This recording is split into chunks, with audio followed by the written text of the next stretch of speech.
So hello everyone. चलिए शुरू करते हैं प्रैक्टिस क्वेश्चन जो कि आपके एग्जाम पॉइंट ऑफ व्यू से काफ़ी इंपॉर्टेंट है। ये जो प्रैक्टिस क्वेश्चन है डायरेक्ट आपको एग्जाम में देखने को मिल जाएंगे। तो देखो, पहला क्वेश्चन आपका फीताकृमि में आहार नाल होती है। फीताकृमि यानी कि टैपरम। तो इसमें एलिमेंट्री जो कैनाल है वो आपकी वेल डेवलप्ड यानी कि पूर्ण विकसित होती है, या फिर लेस डेवलप्ड कम विकसित होती है, या फिर सांकित ब्रांचेड, या फिर एब्सेंट होती है। और फीताकृमि के बारे में सब जानते हो, 11th बायोलॉजी में आपने पढ़ रखा है फीताकृमि टैपरम के बारे में। तो उसमें एलिमेंट्री कैनाल यानी कि आहार नाल होती भी है या नहीं होती, या पूर्ण विकसित होती है या फिर कम विकसित होती है, आपको इसका आंसर बताना है। ऐसे ही क्वेश्चन आपके इंट्रेंस एग्जाम में बनते हैं।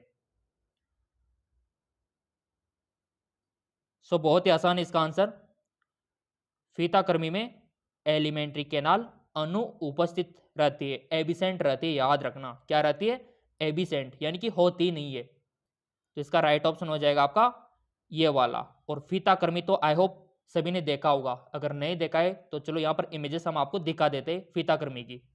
जैसा कि आप यहाँ पर देख पा रहे, ये है आपका टैपरम फीताकृमि। काफी लंबा होता है, फीते की तरह होता है। तो ये आप देख पा रहे इसमें एलिमेंट्री कैनाल नहीं होती है, और ये काफ़ी लॉन्ग होता है। कभी कभार इंसानों की इंटेस्टाइन में भी आ जाता है, इस वजह से पेट दर्द की शिकायत हो जाती है। तो ये आपका टैपरम फीताकृमि। अगला क्वेश्चन है आपका, जैसा कि आप यहां पर देख पा रहे, किस लक्षण के कारण रिप्टाइल यानी पृथ्वी की सतह पर 100 लाख वर्ष तक प्रभुत्व बनाए रखा? कौन सा कारण है? रिप्टाइल सब जानते होंगे, जो रेंग कर चलते हैं, ठीक है। जैसे कि स्नेक हो गया, मॉनिटर लिजार्ड हो गया, ठीक है। अधिकतर स्नेक इसमें आते हैं। बड़े दांत के कारण, कवच युक्त अंडे के कारण, कठोर फेफड़े, या फिर बाह्य सुरक्षात्मक कंकाल से? कौन से लक्षण के कारण 100 लाख वर्षों तक का प्रभुत्व बनाए रखा? तो सिंपल सा आंसर है बाह्य सुरक्षात्मक कंकाल, एक्सटर्नल प्रोटेक्ट स्केलेटन। क्योंकि बाहर का प्रोटेक्ट काफी खतरनाक होता है रिप्टेलिया में, बहुत ही ज्यादा यहाँ पर सुरक्षात्मक कवच इनके होते हैं। चलो मैं आपको दिखाता हूँ। जैसा कि आप यहाँ पर देख पा रहे, यह है आपका स्नेक यानी कि सांप, और इसका कंकाल इतना खतरनाक होता है, देख लो आप, इतने ज्यादा सल्क पाए जाते हैं। तो ये इनको प्रोटेक्ट करते हैं, इसीलिए ये अधिक एज तक, अधिक उम्र तक जीवित रहते हैं। आपने देखा होगा कि सांप जो है काफी सालों तक जीवित रह जाता है, तो ये इनको प्रोटेक्ट करता है। यहाँ पर आप देख सकते हो, ये इनका कंकाल होता है इतना डेंजर, और यही इनको लंबी उम्र प्रदान करता है। इसीलिए इसका आंसर होगा बाह्य सुरक्षात्मक कंकाल से। अगला, आपका जो रजत मत्स्य होता है यानी कि सिल्वर फिश होता है, तो ये सिल्वर फिश क्या होता है? एनिलिडा, हेलमिंथिस, कीट, या फिर मोलस्का, या फिर मछली? बताइए। अब आप में से काफी सारे विद्यार्थी तो बोलेंगे सर मछली होती होगी। मछली नहीं होगी। यहाँ पर फिश का मतलब ये नहीं कि सिल्वर फिश फिश होती है, नहीं होती है। वैज्ञानिक दृष्टिकोण से अगर आप देखोगे तो आपकी जो सिल्वर फिश होती है ना, वो होती है आपकी कीट में आती है। किन में आती है? याद रखना, कीट में। और काफी सारों ने तो देखा भी होगा सिल्वर फिश को। अब आप बोलेंगे सर क्या ये चांदी की होती है क्या फिश? फिर तो काफी महंगी बिकती होगी चांदी की मछली। ऐसा बिल्कुल भी नहीं है, बस इसका जो कलर है ना वो चांदी की तरह होता है। चलो मैं आपको दिखा देता हूँ सिल्वर फिश। जैसा कि आप यहाँ पर देख पा रहे, ये है आपकी सिल्वर फिश। इसका कलर सिल्वर की तरह है, इसीलिए इसको सिल्वर फिश बोला जाता है। काट मत देना इसको, काफी सारे सोचे कि चांदी काट दे, नहीं, ब्लड निकलेगा। बस इसका कलर है, देख लो आप, चांदी जैसी। तो इसको सिल्वर फिश इसीलिए बोला जाता है, और इसको मछली नहीं है ये है आपकी कीट में गिना जाता है। इसको किसमें? कीट में, यानी कि इंसेक्टा में इसको गिना जाता है। ये आपको याद रखना है। अब कीट में क्यों गिना जाता है? तो कीट में देखो ना, इनके पैर देखो संधि युक्त मच्छरों की तरह है, मक्खियों की तरह है। तो इनके पैर इस वजह से इनको कीट में रखा जाता है। सो यहाँ पर इसी कारण सिल्वर फिश फिश नहीं होती है, कीट होता है, क्योंकि उनके पैर कीटों की तरह होते हैं। अगला, नितलस्थ जीव पाए जाते हैं। बेंथिक ऑर्गेनिज्म आर फाउंड कहाँ पर पाए जाते हैं? समुद्री जल की सतह पर, समुद्री जल के बीच में, समुद्र की तली पर, पृथ्वी पर नितलस्थ जीव पाए जाते हैं। नितलस्थ जीव पाए जाते हैं। सबसे पहले जानना इंपॉर्टेंट है कि ये नितलस्थ जीव होते क्या है, बेंथिक ऑर्गेनिज्म किनको बोलते हैं, तो ये जानना हमारे लिए इंपॉर्टेंट है। तो आपने देखा होगा जो समुद्र के बिल्कुल लास्ट पेंदे पे जो उगते हैं रहते हैं जीव, उन्हीं को बोला जाता है। तो समुद्र की तली पर, इसका राइट ऑप्शन क्या हो जाएगा? समुद्र की तली पर जो रहते हैं ना, उनको क्या बोला जाता है? नितलस्थ जीव। चलो आपको दिखाई देते हैं यहाँ पर नितलस्थ जीव। जैसा कि आप यहाँ पर देख पा रहे बेंथिक ऑर्गेनिज्म यानी कि नितलस्थ जीव। यहाँ पर जितने भी जीव है ये बिल्कुल समुद्र के पेंदे पर है। ये देख लो आप, बिल्कुल समुद्र के पेंदे पर, तो इनको बेंथिक ऑर्गेनिज्म बोला जाता है। और ये सारे आगे इसमें ये जितने भी आपको दिखाई दे रहे हैं ना यहाँ पर नीचे, ये सारे इसमें आ जाते हैं। ये देख लो आप। तो आई होप इमेजेस से आपको अच्छा समझ में आ गया होगा। इसीलिए इसका राइट ऑप्शन हो गया आपका समुद्र की तली पर। ठीक है, समुद्र की तली पर। अगला, रुधिर दाब तथा हृदय स्पंदन किस हार्मोन द्वारा बढ़ जाता है? हार्मोन के ऊपर मैंने वीडियो बना रखा है। जिन्होंने चैनल सब्सक्राइब कर रखा होगा, बेल आइकन पर प्रेस कर रखा होगा, उनको मिल भी गया होगा हार्मोन का पूरा वीडियो। 2 से 3 क्वेश्चन तो वहीं से बनेंगे हार्मोन से, देख लेना आप। रुधिर दाब तथा हृदय स्पंदन किस हार्मोन द्वारा बढ़ता है? तो बहुत ही आसान में बचपन में पढ़ा होगा आपने कि लड़ाई के टाइम पे, गुस्से के टाइम पे कौन सा हार्मोन निकलता है? Simple, adrenaline. कौन सा? एड्रीनलिन। तो बेसिकली मैं यही कहना चाहूँगा, आपको हार्मोन का नाम पता होना चाहिए, कौन सी ग्लैंड से वो सिगरेट होता है वो पता होना चाहिए, और इसका फंक्शंस क्या होता है, ये 3 चीज़ें आपको पता होना चाहिए। तो हार्मोन का कोई भी क्वेश्चन आ जाए आप कर दोगे। तो जैसे यहाँ पर क्वेश्चन आया तो हमने कर दिया, क्योंकि हमको पता है कि इसके बारे में हार्मोन का पूरा चैप्टर हमने पढ़ रखा है। तो एड्रीनलिन इसका राइट ऑप्शन हो जाएगा। जैसा कि यहाँ पर आप देख पा रहे हमने पूरी लिस्ट आपको टेलीग्राम पर डाली थी, और जिन्होंने MKS अकेडमी ऐप डाउनलोड कर रखा होगा उनको मिल भी गई होगी। पीयूष ग्रंथि के बारे में जितनी भी ग्रंथियाँ सब हमने बता रखा है कि ग्रंथि, हार्मोन और कार्य, बस ये आपको पता होना चाहिए। तो कोई भी क्वेश्चन आ जाए हार्मोन का आप कर दोगे, मेरे को पता है आप कर दोगे। बहुत ही अच्छी टेबल है ये, और ये आपको टेलीग्राम पर MKS अकेडमी ऐप पर भी मिल जाएगी, लिंक नीचे दे रखा है इनका। तो ये सारे हार्मोन देख लो आप। पीनियल ग्रंथि के मेलाटोनिन होता है, पैराथायरॉयड से पैराथायरॉयड हार्मोन, थाइमस से थाइमोसिन हार्मोन, एड्रिनल से एड्रिनलिन जो संकट की स्थिति पर होता है। तो क्वेश्चन यहाँ से बनाए वो वाला, यहाँ से। तो ऐसे बनते हैं आपके क्वेश्चन, और उसके लिए लिस्ट आपको पता होना बहुत ही ज़्यादा जरूरी है। आई होप आपको समझ में आ गया होगा। इसीलिए यहाँ पर राइट ऑप्शन एड्रिनलिन। अगला, थोड़ा सा इसको ये कर लेते हैं। कीटों का मुख्य उत्सर्जी पदार्थ आपको बताना है, और ये तो आपने अच्छे से पढ़ा होगा। उत्सर्जी पदार्थ सबका अलग अलग होता है। मनुष्य का अलग होता है, ऊंट का अलग होता है, मछली का अलग होता है, यानी कि जो अलग अलग स्थानों पर रहते हैं ना, उन सभी का अलग अलग होता है। तो कीटों का पूछा है आपसे कि कीटों का क्या होता है। 4 ऑप्शन है। कीटों का मुख्य उत्सर्जी पदार्थ अमोनिया, यूरिया, एमिनो अम्ल, यूरिक अम्ल।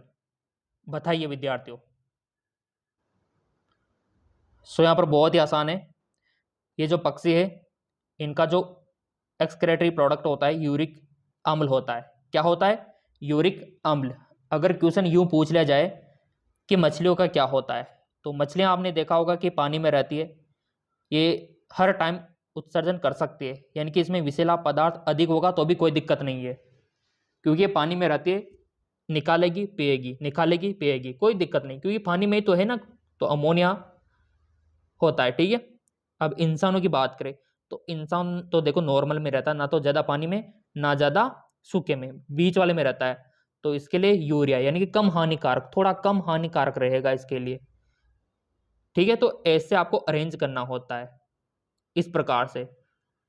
और जो ऊंट है उसके लिए तो और भी कमजोर पदार्थ होगा, जहरीला, क्योंकि वो तो 5-7 दिनों में 1 दिन पानी पीता है ना, तो उनको कंट्रोल रखना पड़ता है ये उत्सर्जी पदार्थ, तो उतना ही कम हानिकारक रहता है। जैसे कि अमोनिया तो काफ़ी हानिकारक होता है, तो ये मछलियों, जलीय चर जो जंतु है ना, उनमें पाया जाता है। चलो मैं आपको डायग्राम दिखा देता हूँ, पूरा क्लियर हो जाएगा आपको। जैसा कि आप यहाँ पर देख पा रहे, ये है आपकी, ठीक है, मछली, और ये आपका पक्षी। तो मछलियों में किस प्रकार का, अमोनिया वाला। और जो मेमल्स हो गए उसमें यूरिया होता है, ठीक है, शार्क हो गया, मेमल्स हो गया, ठीक है। और जो पक्षी होते हैं, कीड़े होते हैं, रिप्टाइलिया होते हैं, इनमें क्या होता है, इनमें होता है यूरिक एसिड। क्या होता है, यूरिक एसिड। तो ये क्वेश्चन भी तो यहीं से बना था, पक्षी वाला। तो यूरिक एसिड आ गया। कितना आसान होता है देखो, अगर 4 से पढ़ते हैं तो। अगर अगली बार हमसे पूछ लिया जाए कि मछलियों में कौन सा होता है, ठीक है, और भी यहाँ पर देख लेते हैं, पूरा विवरण यहाँ पर दे रखा है, और वैसे टेलीग्राम फॉलो कर रखा होगा तो आपको भी मिल जाएगा। क्लियर। तो इसको थोड़ा नोट करके रखना कि पक्षियों में और जो आपका रिप्टाइलियन में यूरिक एसिड होता है, और मेमल्स और शार्क इनमें यूरिया होता है, और इनमें मछलियों में, जलीयचर में अमोनिया होता है। क्लियर। चलिए बढ़ते आगे की ओर। चंद्रप्रभा अभ्यारण्य भारत के किस प्रदेश में है। चंद्रप्रभा अभ्यारण्य भारत के किस प्रदेश में है, किस राज्य में है। आई होप आप में से काफ़ी सारे विद्यार्थी तो घूमने भी गए होंगे, और आप में से तो कुछ ऐसे भी होंगे जिनके राज्य में ही होगा, जिनके आसपास ही होगा चंद्रप्रभा अभ्यारण्य। तो बहुत ही आसान है, देखो ये है आपके यूपी में, यानी कि उत्तर प्रदेश में। कहाँ पर है, उत्तर प्रदेश में। थोड़ा इसका बाह्य वो दिखा देते हैं वातावरण।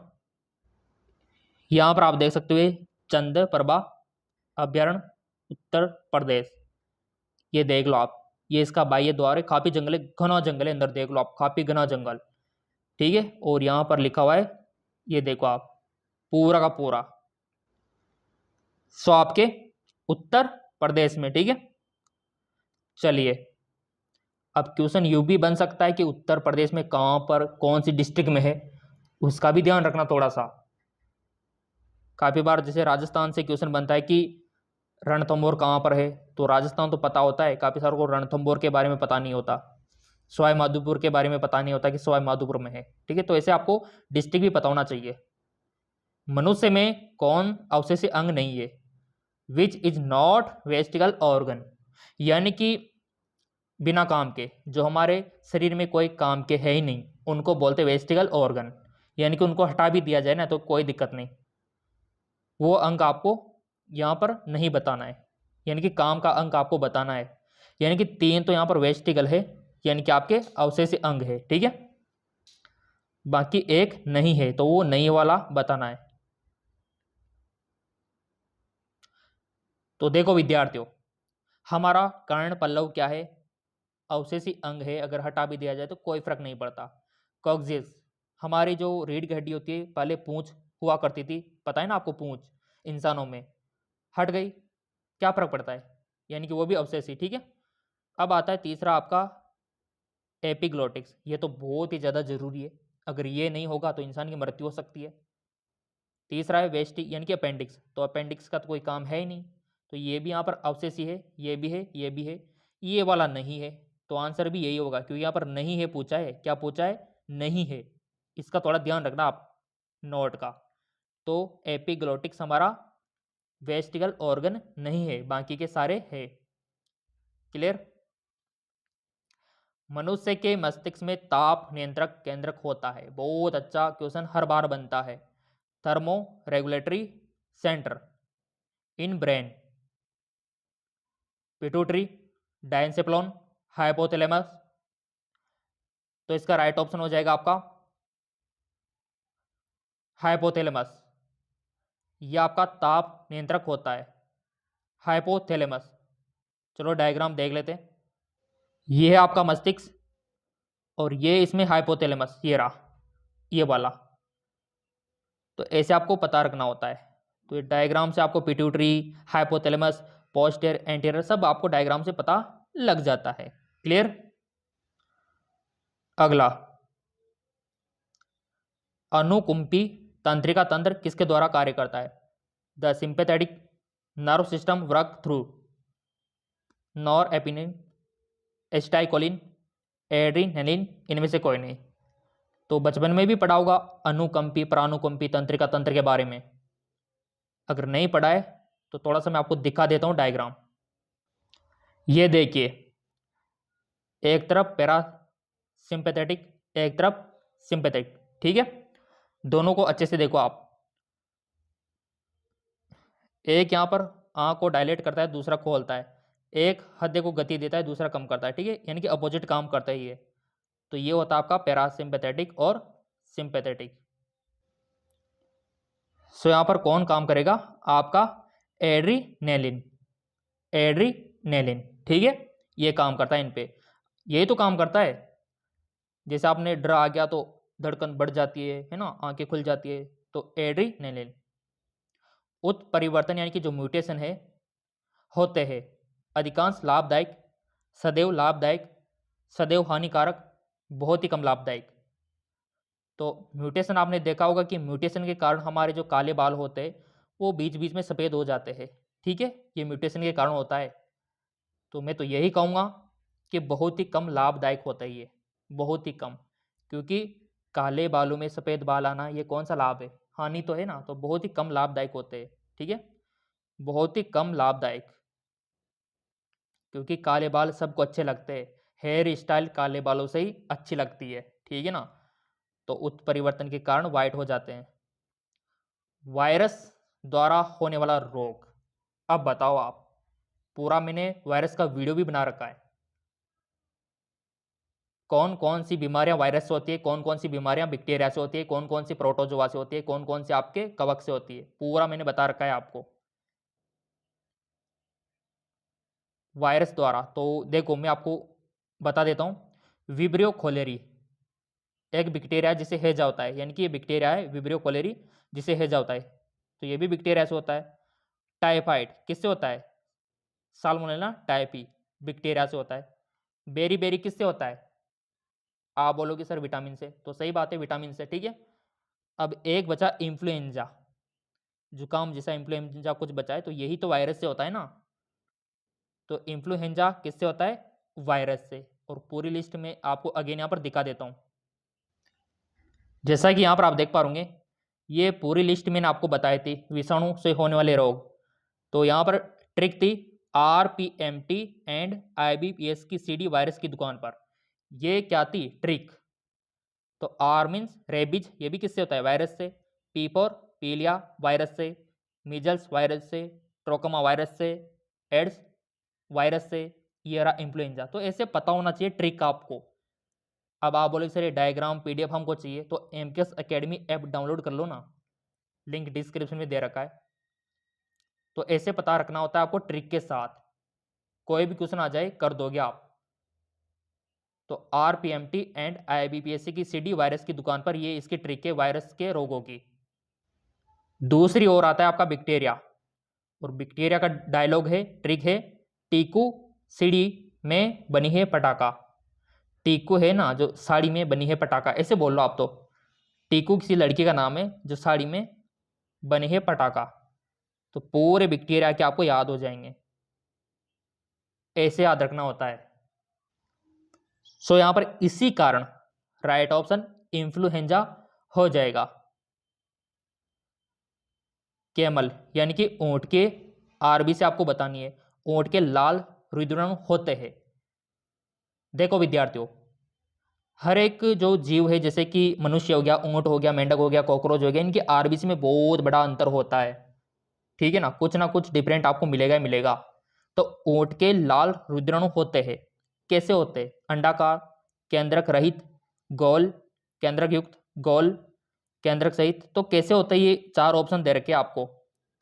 तो हमने तो पढ़ रखा है कि ऊंट की जो आरबीसी है गोल होती है, बाइकॉन्वेक्स होती है, न्यूक्लियोटाइड होती है, यानी कि केंद्रक युक्त होती है। तो ये दे रखा है आपके बी में। किस में दे रखा है? बी में। तो यहां पर ये ऑप्शन बी हो जाएगा।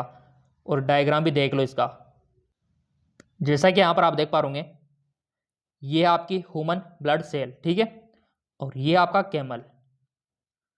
तो कैमल में देख लो और हमारी में देख लो कितना बड़ा अंतर है। तो ऐसे आप डायग्राम से भी याद रख सकते हो। सो यहाँ पर राउंड होती है, बाइकॉन्वेक्स होती है, और न्यूक्लियोटाइड यानी कि केंद्रक होता है, ये याद रखना आप। फेसियोला के जीवन में प्राथमिक पोषक होता है, primary host in life cycle in पेसियोला।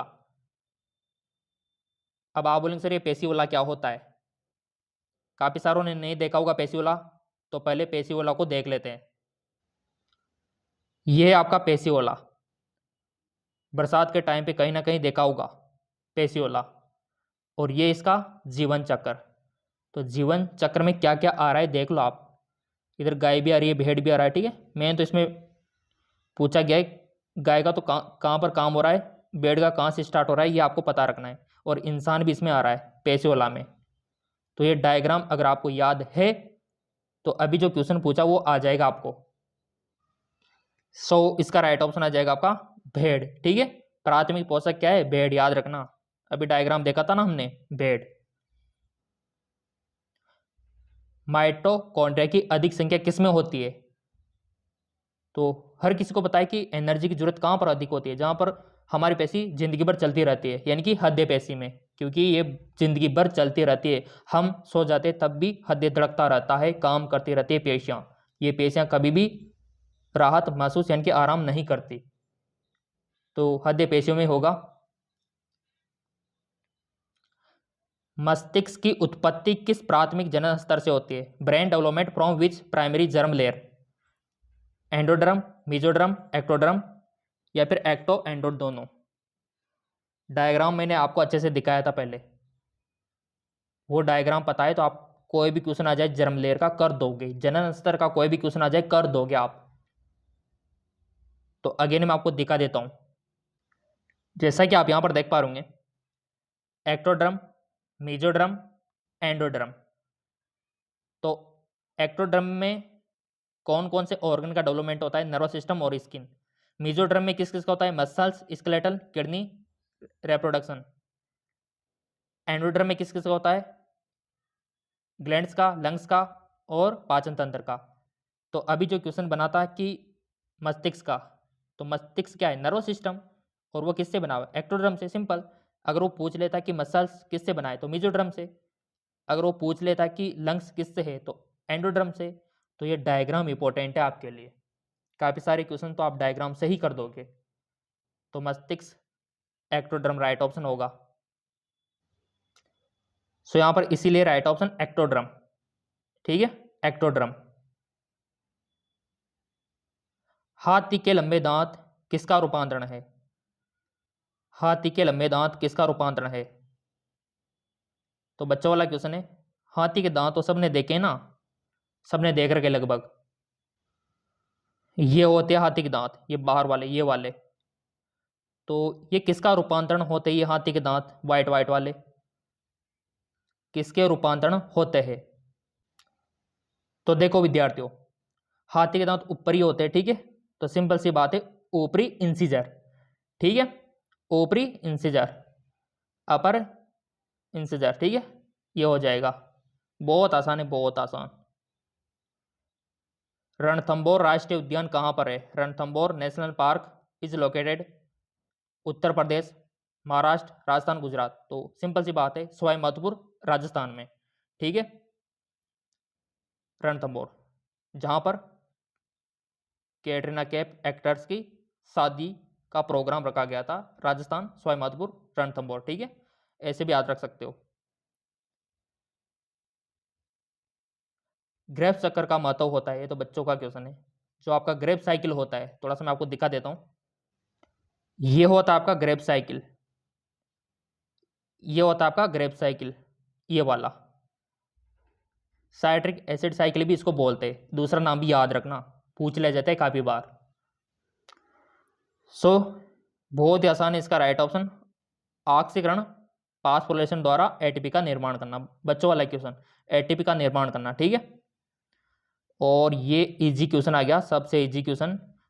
Iodine संग्रहित होता है कहाँ पर होता है? सिंपल, थायराइड ग्रंथि में, ठीक है। और सारी ग्लैंड्स मैंने आपको दिखा रखी है डायग्राम में। सो मैं आपसे यही कहूँगा, ह्यूमन बॉडी की ऑल ग्लैंड्स आपको पता होना चाहिए कि पीनियल ग्लैंड कहाँ पर होती है, कौन सा हार्मोन सिगरेट करती है, पिट्यूटरी कहाँ पर होती है, कौन सा हार्मोन सिगरेट करती है, थायराइड का क्या काम है, थाइमस का क्या काम है, एड्रिनलिन का क्या काम है, पेनक्रियाज का काम क्या है, ओवरी का क्या है, टेस्टिस। ऐसे आपको ऊपर से लेकर नीचे तक का पूरा पता होना चाहिए ग्लैंड्स के बारे में। कोई भी क्वेश्चन आ जाए फिर कर दोगे आप, कोई भी क्वेश्चन। तो देखो चैनल सब्सक्राइब कर रखा है, बेल आइकन पर प्रेस कर रखा है, तो बिल्कुल भी चिंता आपको नहीं करनी है, नॉन स्टॉप क्वेश्चन आपको मिलते रहेंगे। और टेलीग्राम को फॉलो नहीं किया है तो टेलीग्राम को फॉलो कर लेना, DRMK ब्रो नाम से, लिंक नीचे दे रहेगा डिस्क्रिप्शन में, और यहाँ पर PDF और आपको इमेजेस मिल जाएंगे।